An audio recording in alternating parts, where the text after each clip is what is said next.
Assalamualaikum warahmatullahi wabarakatuh. Perkenalkan, nama saya Nadia Afriani dari kelas SI 6 dengan nomor BP 24101152610212. Pada kesempatan kali ini, saya akan menjelaskan materi konsep dasar sistem informasi tentang pengertian, manfaat atau fungsi, dan jenis-jenis data. 1. Pengertian data.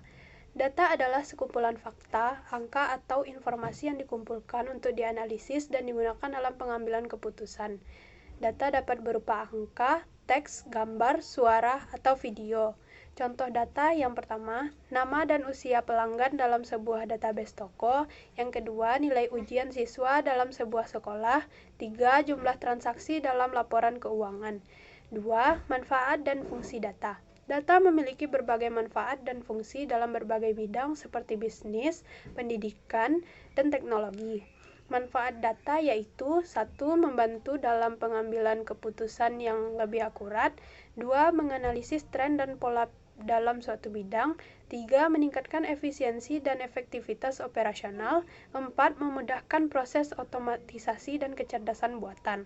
Fungsi data. 1. Sebagai dasar analisis. Data digunakan untuk menilai kondisi dan menentukan strategi yang akan diterapkan. 2. Sebagai alat komunikasi. Data digunakan dalam laporan dan presentasi untuk menyampaikan informasi dengan jelas.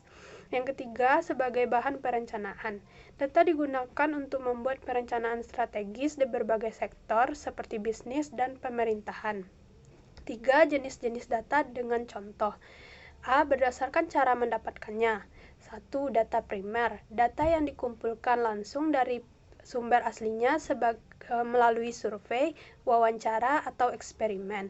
Contohnya yaitu hasil wawancara pelanggan tentang kepuasan layanan. Yang kedua, data sekunder. Data yang diperoleh dari sumber lain seperti laporan, jurnal, atau database. Contohnya, data dari Badan Pusat Statistik atau BPS tentang jumlah penduduk. B. Berdasarkan sumber. 1. Data internal. Data yang diperoleh dari dalam suatu organisasi atau perusahaan. Contohnya, laporan penjualan bulanan sebuah perusahaan. Yang kedua, data eksternal. Data yang berasal dari luar organisasi atau perusahaan. Contohnya, data tren pasar dari laporan industri. C. Berdasarkan waktu pengambilan. 1. Data cross-section. Data yang dikumpulkan pada suatu titik waktu tertentu. Contohnya, survei kepuasan pelanggan yang dilakukan pada bulan Januari 2025.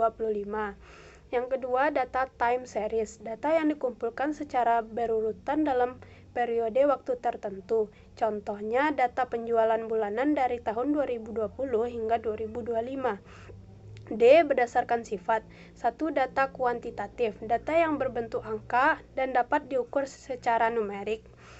Contoh, nilai ujian siswa, jumlah kendaraan dan yang melalui jalan dalam sehari. 2.